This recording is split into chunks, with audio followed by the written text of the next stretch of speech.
Air Marshal Davis, ladies and gentlemen, Auntie Tina, Uncle Harry, I must begin by thanking the Royal Australian Air Force for inviting me to talk to you this morning. I only hope that after you have heard me, you do not conclude that it was an act of reckless folly on their part. Some of you may think that the title of my talk, which I have modified slightly from what you saw on the screen, the title of my talk, How to Think About Geopolitics in East Asia, is somewhat provocative, if not pretentious. So let me assure you that my intention is not to educate anyone's grandmother about eggs.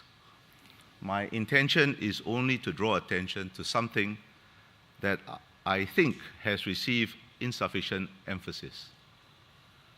And this is what could be called the binary fallacy. The binary fallacy is a mode of thought in which something must be one thing or another. If not A, then it is B. Its corollary is a certain mechanistic determinism. If not A, it must necessarily be B and only B, and never C, D, or Z. Now, the binary fallacy pervades far too much analysis of geopolitical developments in East Asia, whether in the media, academia, or by governments. In a sense, such a mode of thought is understandably prevalent because US-China relations are undoubtedly the main axis of the East Asian geopolitical equation. The US and China are groping towards a new modus vivendi. The adjustments underway between these two major powers and between them and other countries in East Asia will preoccupy our region for decades to come. And this is precisely why we must think about US-China relations clearly and clinically. But binary thinking is simplistic and ahistorical, and hence inaccurate and inappropriate. Under some circumstances, it could be dangerously misleading. For a start, US-China relations defy facile characterization. They are neither natural partners nor inevitable enemies. Their relationship is simultaneously profoundly interdependent and infused with strategic mistrust. And such ambivalence is, in fact, the most salient characteristic of most post-Cold War international relationships. In different degrees, ambivalence also characterizes Sino-Japanese relations, Sino-India relations, Sino-South Korea relations, Sino-Australia relations, and the attitudes of smaller countries such as the members of ASEAN towards all the major powers. Moreover, the US and China, while extremely important actors, are not the only actors. They operate in an increasingly complex global and regional environment which influences and is influenced by many other bilateral relationships in ever more complex dynamics. Freed of Cold War imperatives, even the closest US ally does not now define its interests in exactly the same way as the United States. And even small countries, economically dependent on China, are not without agency and given any opportunity will exercise it. The binary mode of thought perhaps represents an unconscious hankering after the simplicities of Cold War international relations. It was a very dangerous period, but irrespective of which side of the ideological divide we stood, and even if we pretended to be non-aligned, there was never much doubt about how we should position ourselves. Well, that clarity is gone. It cannot be recreated by imposing simplistic patterns on a complex reality. Now, all this ought to be obvious. However, two developments in 2017, Mr. Donald Trump's inauguration as the 45th president and Mr. Xi Jinping's consolidation of power evident at the Chinese Communist Party's 19th Party Congress and recently underscored at the National People's Congress, threaten to overwhelm the obvious and cloud our capacity for dispassionate analysis.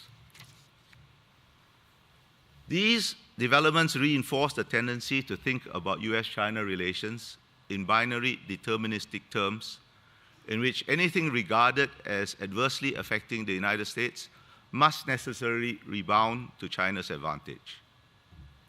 A particularly egregious example was a foreign policy article published the day after the 2016 election under the ridiculous headline, "China just won the US elections."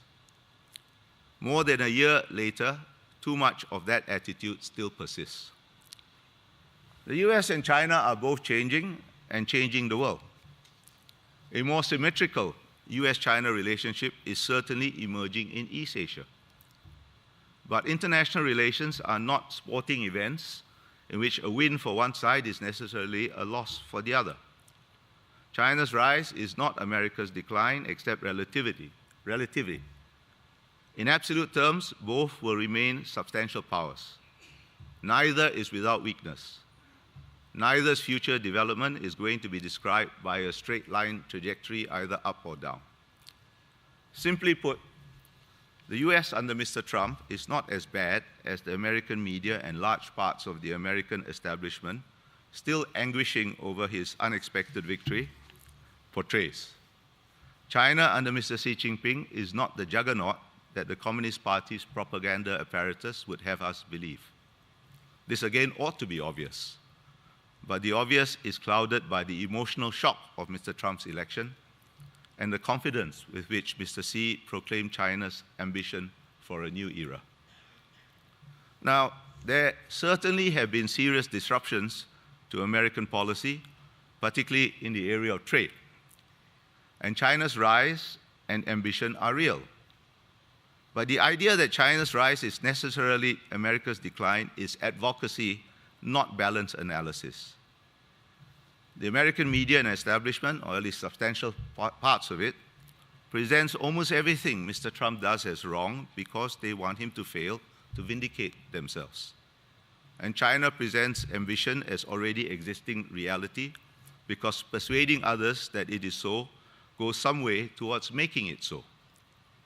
And there's a curious coincidence of agendas between the Chinese Communist Party and at least some sections of the American media and establishment.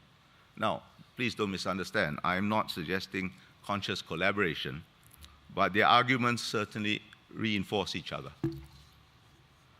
An example is the trope, so pervasive in the Western media and academia as to be taken as almost axiomatic, almost self-evident. And this is that the Trump administration's retreat from leadership globally and in East Asia has undermined the so-called liberal international order and given China an advantage. And this supports the insistent Chinese line that America is an unreliable partner, which has become more unreliable under Mr. Trump. Now, these are superficially persuasive arguments, but they do not stand up to close examination.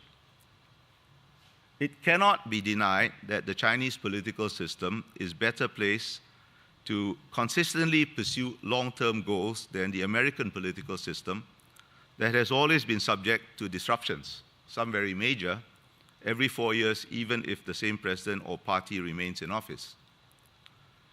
But it is not as if the Chinese system has not also been subject to major disruptions in the past, or is somehow now immune to future disruptions. Mr. Xi Jinping's consolidation of power, the move away from the post-Deng Xiaoping principle of collective leadership, the greater emphasis on party discipline, and the discarding of the two-term limit has been compared to Mao Zedong. I think the comparison is false, but the potential for something akin to a neo-Maoist single point of failure may now have been reintroduced into the Chinese system. And we should not let Mr. Trump's outsized personality and his penchant for, how shall I put it politely, extravagant statements exaggerate the extent of discontinuity that his administration represents. The Trump administration's national security strategy, published in December last year, and the summary of the national defense strategy, published in January this year, are, to my mind, largely mainstream documents that make clear that the US has not eschewed American leadership or has entirely disavowed the current global order. However, it is clear that the Trump administration has a different, a narrower and less generous concept of leadership that puts America first and stresses a more robust approach to competitors and a return to an old strategy of peace through strength. How and whether this strategy will work is, of course, yet to be determined, and one may well have reservations about the concept of leadership that these documents embody. But they cannot really be accurately described as a retreat from leadership. And it would be a mistake to place too much responsibility on a single administration. It is not as if all was milk and honey in US policy before Mr. Trump. There is nothing that has been as disruptive of international order as President George W. Bush's invasion of Iraq in 2003. And this was the denouement of the hubris that began to infect American foreign policy in the immediate post-Cold War era under the Clinton administration. The ensuing wars in the Middle East exhausted Americans, discredited the American political establishment, and set the stage for Donald Trump's election and that of Mr. Obama before him. A similar trajectory from hubris to dysfunctionality can be traced in Europe. And so my conclusion is, if the liberal international order is under stress, and I think it is, President Trump is a symptom, not a cause. The pressures on the liberal international order have deeper roots than Mr. Trump's administration. Now, setting aside trade policy for the moment, and I will return to it, I don't mean to underplay the significance of trade policy, but setting aside trade policy for the moment, to my mind, continuity has been as evident as disruption in some essential aspects of foreign and security policies. And in some respects, there have been improvements over his predecessors' policies. The Trump administration has reaffirmed its alliances with Japan, South Korea, and Australia. It has given the Seventh Fleet greater latitude to conduct FONOPs, freedom of navigation operations, in the South China Sea to challenge China's claims, and has done so without quasi-metaphysical public debates about whether a particular action was really a FONOP or not, that undermined their effect and highlighted divisions between the White House and the Pentagon during the Obama administration, the second Obama administration.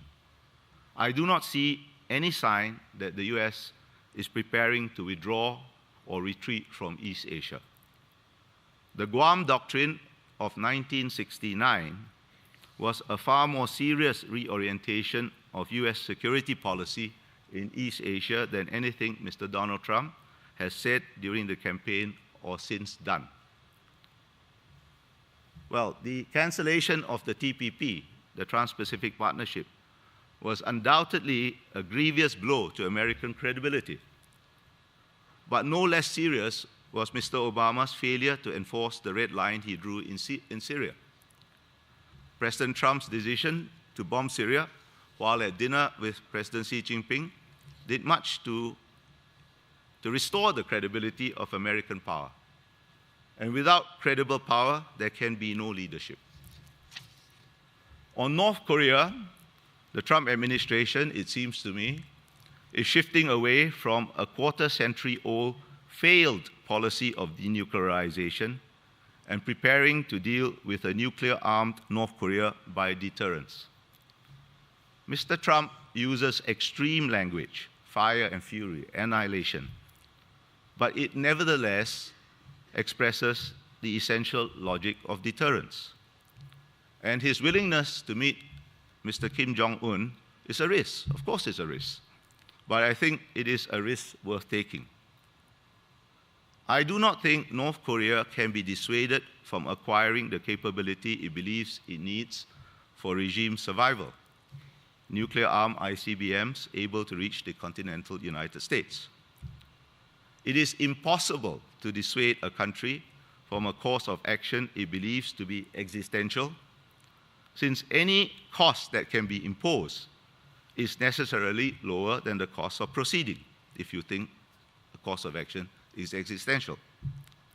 So the alternatives are therefore preemption, in which the horrendous price of American security will be paid by America's closest East Asian allies, which would irrevocably destroy American credibility in East Asia and perhaps globally, or the means by which all relationships between nuclear weapon states have been managed, which is deterrence.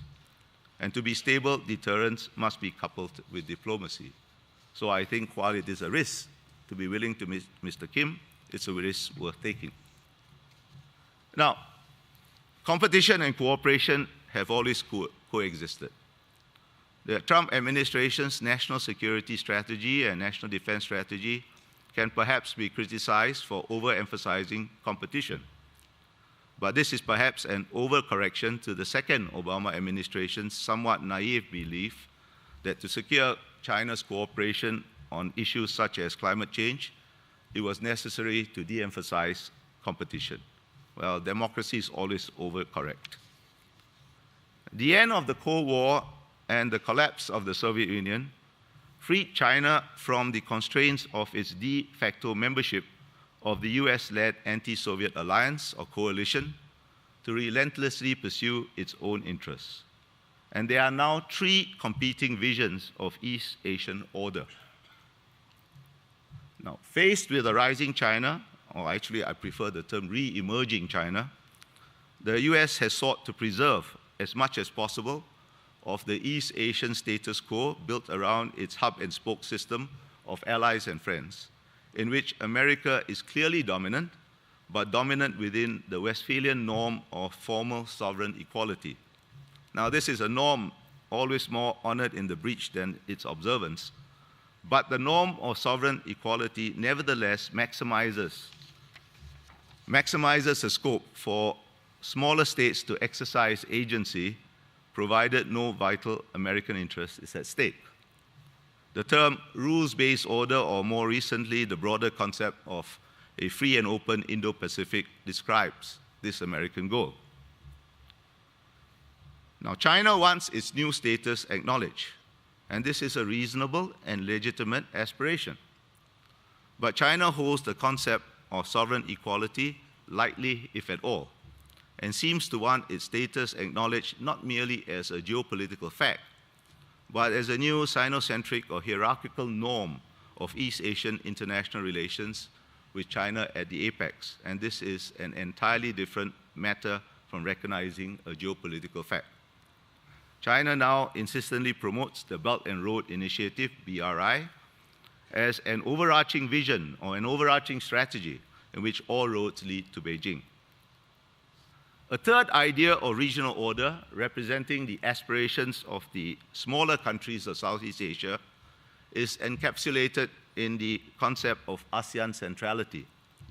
Now, this is a term more often used and understood, so let me explain in a little more detail. ASEAN centrality is not a reflection of ASEAN's strategic weight in the East Asian geopolitical equation. Southeast Asia lies at the intersection of major power interests and hence of major power competition. ASEAN centrality is best understood as a means of coping with this uncomfortable reality. Unlike ASEAN's earlier aspiration, the unkind would say delusion, to make Southeast Asia a zone of peace, freedom, and neutrality, ASEAN centrality does not futilely seek to exclude or limit the major powers. Instead, it seeks or it tries to leverage on the unavoidable. By inviting all the major powers to participate in ASEAN-created forums, such as the ASEAN Regional Forum, the East Asia Summit, and ASEAN Defense Ministers Meeting Plus, and making all the major powers its dialogue partners, ASEAN can be useful, that is to say, central, because these forums and ASEAN itself are coherent enough for the major powers to regard them as occasionally useful, while not so strong as to be able to stymie their most important interests. Well, all the major powers have professed support for ASEAN centrality. But in 2016, a Chinese vice minister bluntly told the ASEAN foreign ministers that as far as the South China Sea was concerned, ASEAN was not central. Now, the vice minister was perhaps rude, but he was not wrong. Nor was he expressing a position unique to China. For more than 2 decades, ASEAN was certainly not central to the American approach towards military-ruled Myanmar, although the US was usually a bit more polite about it. The concept of ASEAN centrality, as I have explained it, nevertheless preserves some autonomy in the midst of great power competition by promoting an omnidirectional balance of major powers in Southeast Asia. It gives ASEAN some degree of voice and agency. The degree of centrality varies from issue to issue and ebbs and flows over time. And this is not ideal, but the ideal is only to be found in heaven, if there is a heaven. Any effort to perpetuate any status quo indefinitely is futile. China's rise cannot be denied. The East Asian status quo has already changed. But I do not think that any of these 3 ideas of regional order will prevail in their entirety. America's friends and allies do not have exactly the same conception of what should constitute a free and open Indo-Pacific. The US, Japan, India, and Australia may all harbor concerns about a rising China, but I do not think they are exactly the same concerns or held with the same intensity. Anxiety about China is in any case too narrow a basis for the concept to attract wide support. In all countries in East Asia, concern is coupled with recognition of the need for a close or at least stable relationship with China. And in any case, the concept awaits clearer definition and has so far generally been regarded with a certain degree of agnosticism by other countries. However, it is also improbable that China will be able to impose its preferences on East Asia either. Now, the South China Sea has become something of a proxy for the contest between America and Chinese ideas of regional order. And it must be admitted that ASEAN has not covered itself with glory on this issue. But it is beyond ASEAN's capabilities to resolve the disputes in the South China Sea. This is a big boys' game.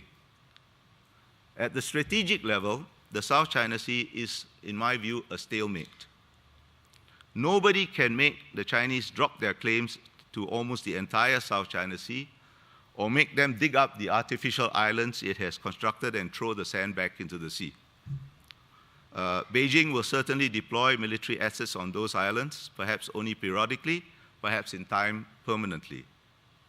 But crucially, China cannot stop the US and its allies from operating in, through, and over the South China Sea without risking war. And if war breaks out, those islands and the military assets on them are only targets.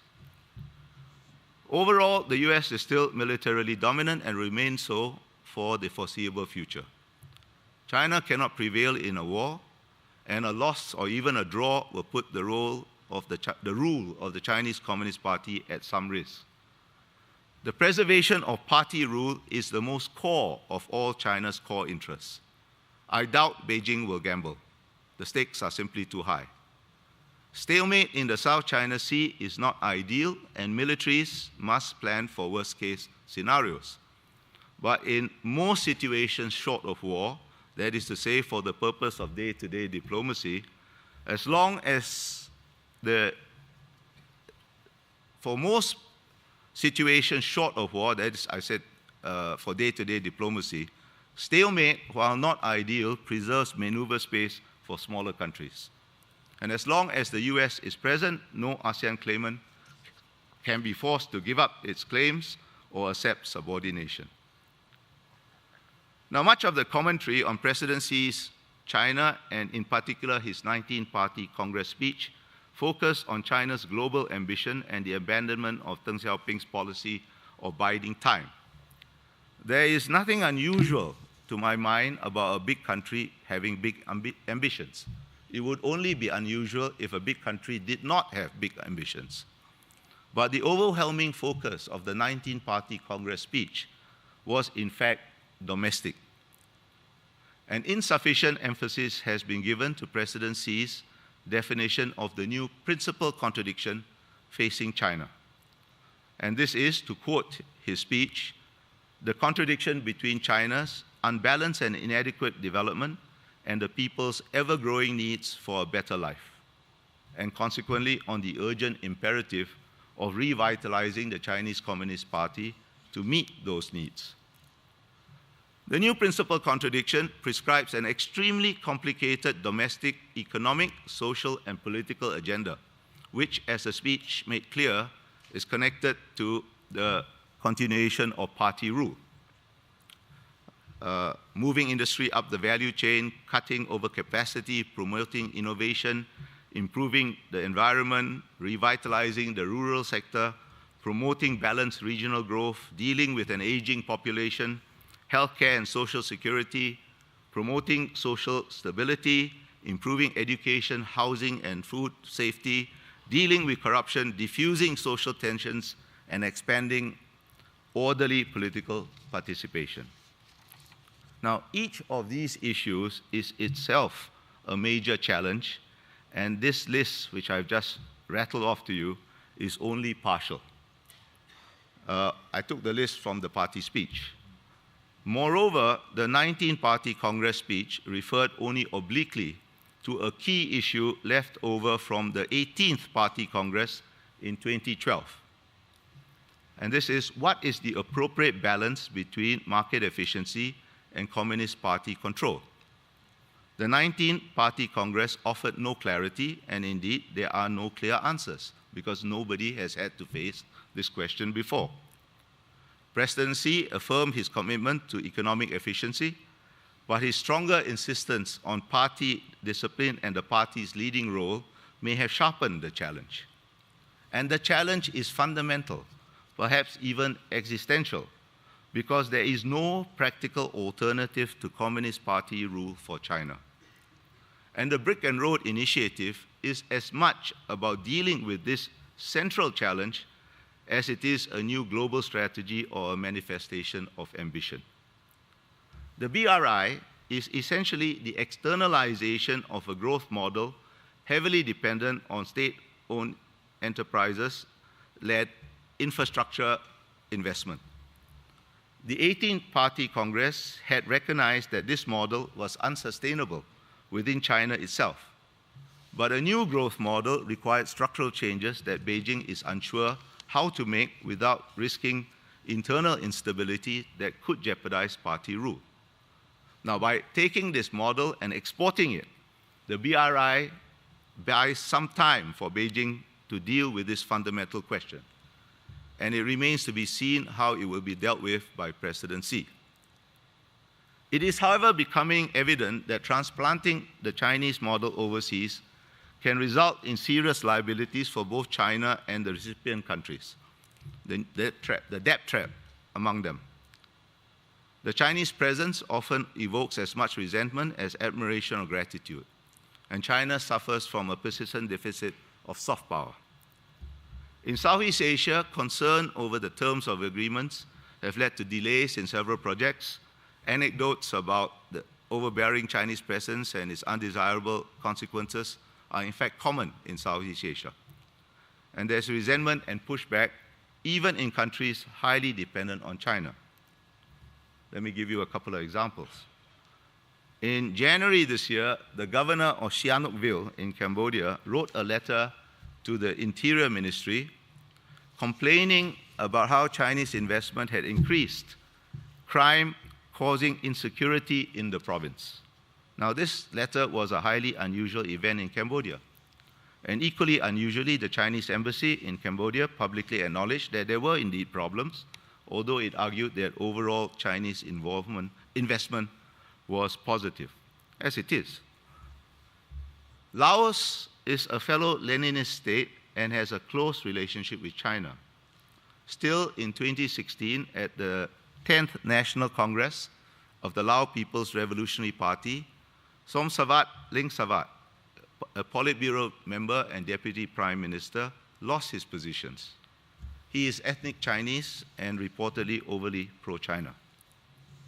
And China's activities among overseas Chinese communities in Southeast Asia leads Beijing into some very sensitive, indeed dangerous territory.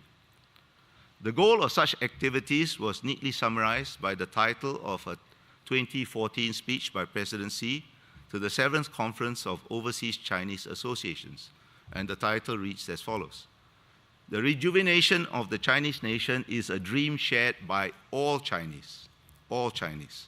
In plain language, overseas Chinese should identify their interests with China's interests." And in January this year, at the National Overseas Chinese Affairs Conference, Yang Jiechi, who is now a Politburo member, called upon the government to expand and strengthen, and I quote, "overseas Chinese patriotic friendly forces in the service of the great rejuvenation of the Chinese nation."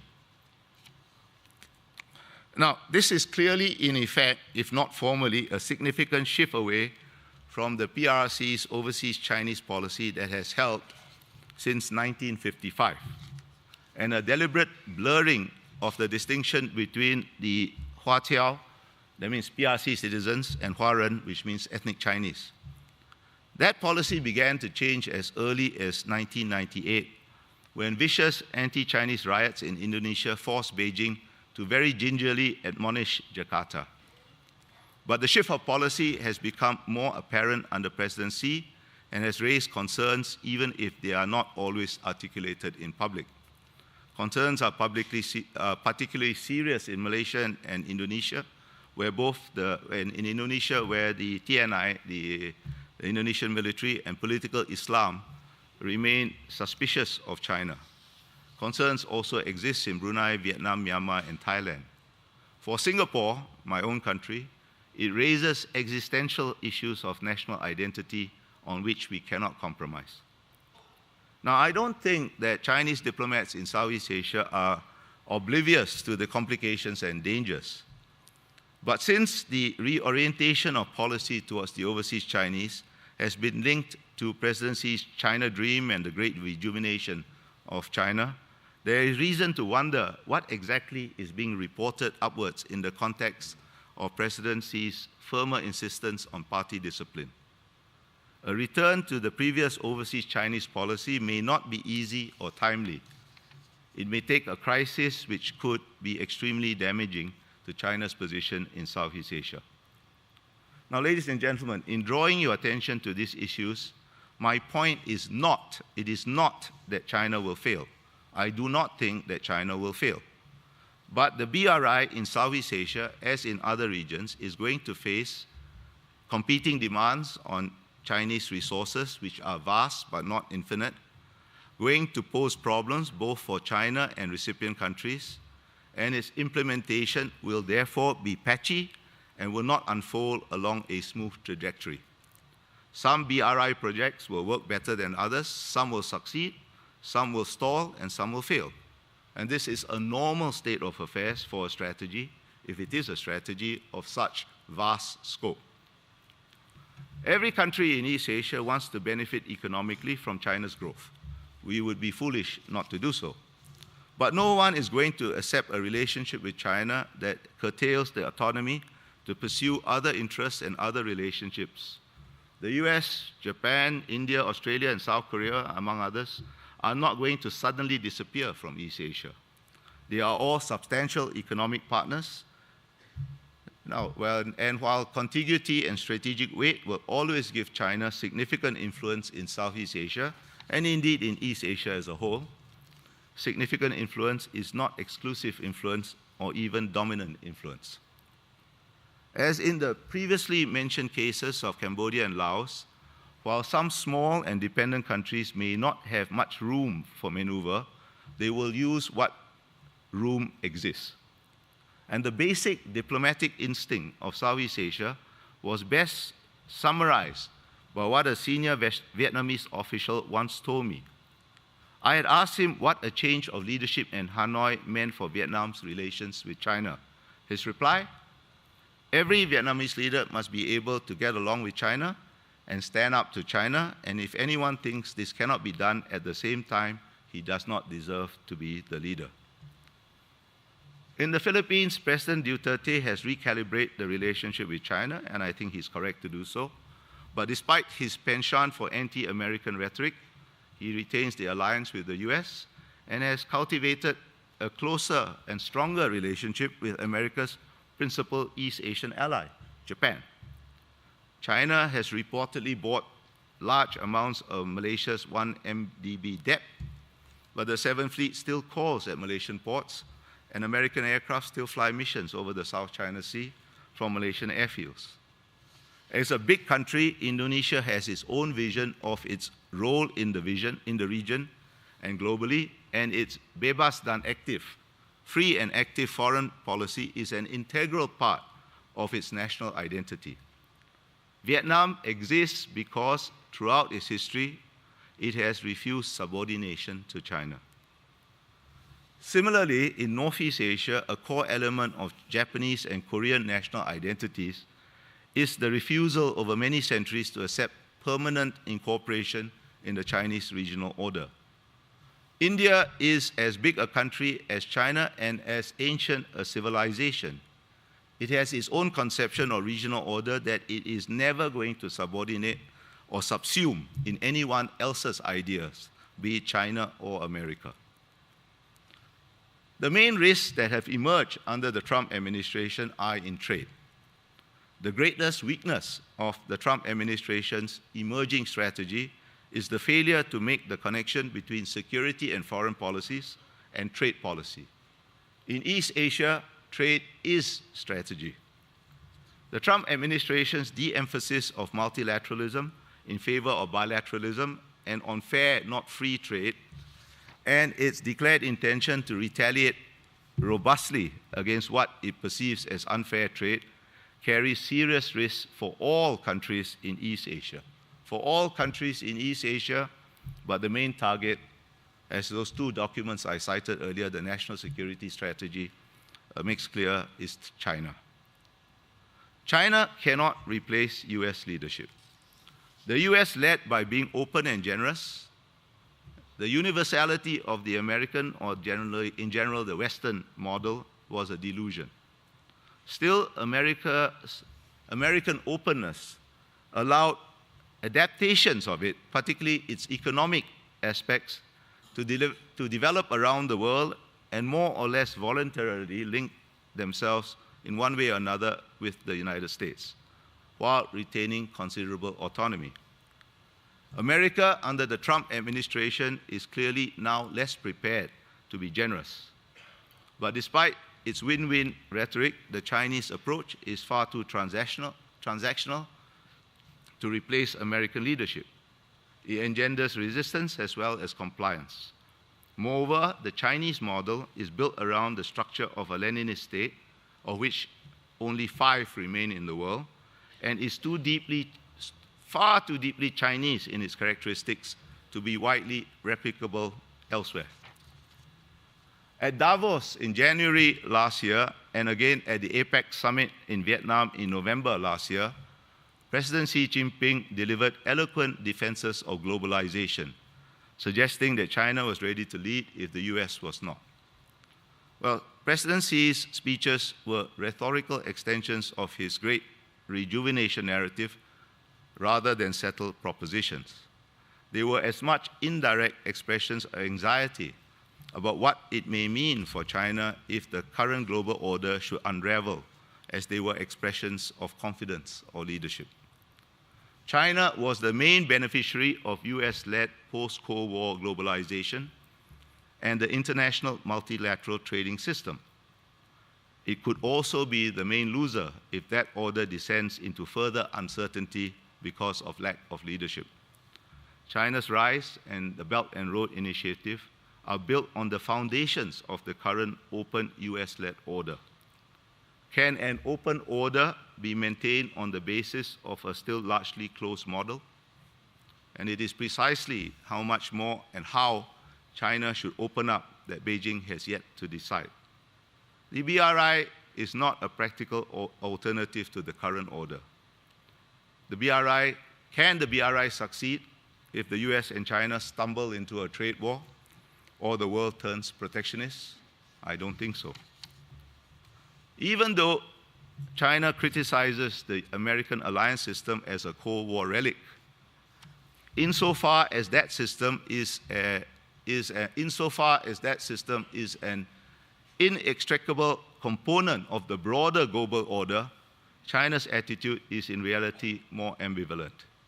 If we keep this firmly in mind, one of the most prevalent perceived binary choices between the US as security provider and China as a major trading partner will appear less stark or daunting.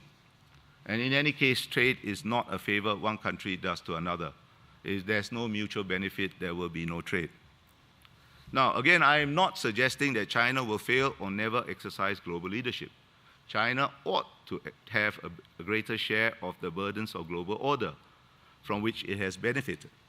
And China will certainly play an increasingly important role in global institutions such as the UN, the World Bank, the IMF, and the WTO. It has created its own supplementary institutions such as the AIIB. My argument is only that for the foreseeable future, it is, to my mind, far more credible to envisage China playing a bigger role within the existing order than see China displacing the US as leader or China replacing the current order with its own order. China is not happy with every aspect of the current order. It has no reason to wholeheartedly embrace an order it regards, not without justification, as successor to the order responsible for what it calls 100 years of humiliation, and which it had no say in establishing. But I do not see China as a clearly revisionist power. I do not think China is eager to kick over the table. It has benefited from the table. It is content to let Russia take the lead in confronting the West in Europe, while it tries to stabilize its relationship with the US in East Asia. Now, this does not mean that China will not pursue its own interests at times very assertively, but it is not reckless and it is not looking for trouble. In the South China Sea, for example, a ritualized pattern of FONOPs and interceptions seems to be emerging. Admiral Harris, commander of PACCOM, said in 2016 on the sidelines of the Shangri-La dialogue in Singapore that unsafe incidents in the South China Sea were in fact rare. East Asia is a complex and diverse region. Complexity and diversity makes for a natural tendency towards multipolarity, not bipolarity, let alone unipolarity. The period when there appeared to be only one US-led regional order was, in historical terms, brief and exceptional. We are now in a period of transition to a more historically normal situation, and there's good reason to believe that East Asia's future will be multipolar. I believe that the future East Asian security architecture is likely to consist of multiple overlapping frameworks. This is messy, but East Asia is a messy region. And in messiness, there is greater resilience than in any single framework, if a single framework can in fact be imposed on a diverse region, which I doubt. Any single framework may be brittle, and an architecture of multiple overlapping frameworks is in line with the omnidirectional balance embedded in the concept of ASEAN centrality, and provides greater maneuver space for small countries.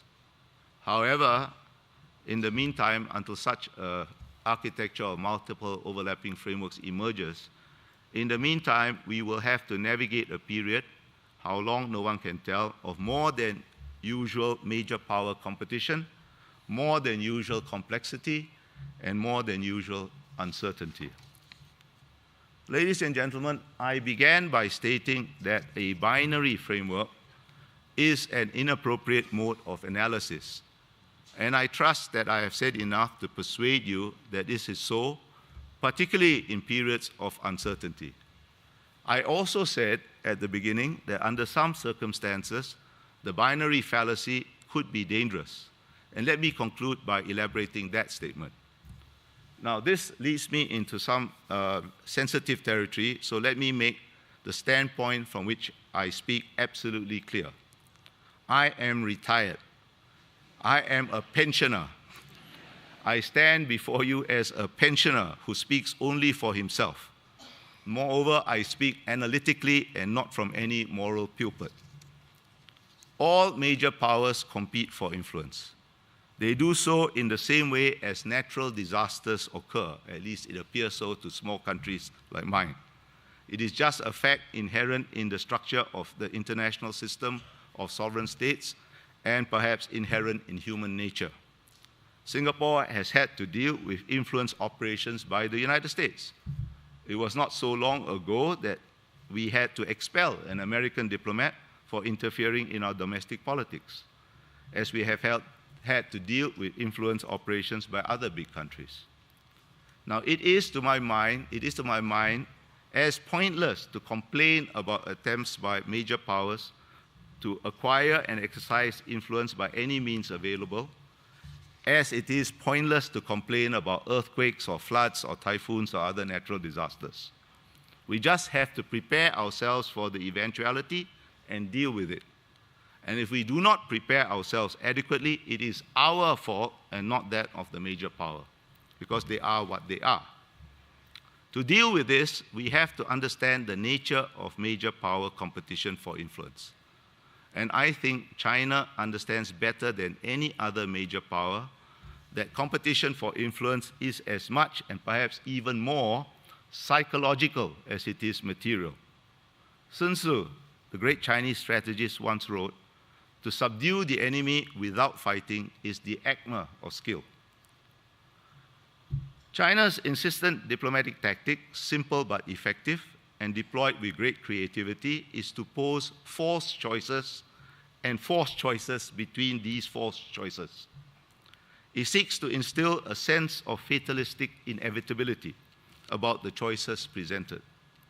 The general narrative within which this tactic is used is of China's inevitable rise and America's inevitable decline, and that East Asia should therefore place itself on the right side of history. This is a powerful narrative, but a crude distortion of reality. And the binary mode of thought, which oversimplifies complexity and is strongly deterministic, sets up an almost perfect framework for promoting false choices, particularly when coupled with unbalanced criticism of American policy under the Trump administration, such as we are now experiencing. Now, please don't misunderstand me. I am not arguing that we should not criticize US policy when criticism is due. Safe navigation of complexity requires a critical appraisal of the policies of all major powers, and America should not be exempt. Trade is certainly one area that requires criticism. The Islamophobia that seems to infuse some sections of the Trump administration is another. But safe navigation of complexity also requires calm detachment. I have tried to persuade my American friends, most recently a week ago when I was in Washington, D.C., I've tried to persuade American friends that their unbalanced and sometimes emotional criticisms may be taken far more seriously than warranted and may well stampede some countries into accepting false choices. But so far, I confess, without any discernible success in changing their minds. On that note, I shall end, but not without thanking you for the patience and courtesy with which you have listened to the ramblings of this pensioner. And remember, I am a pensioner. Thank you.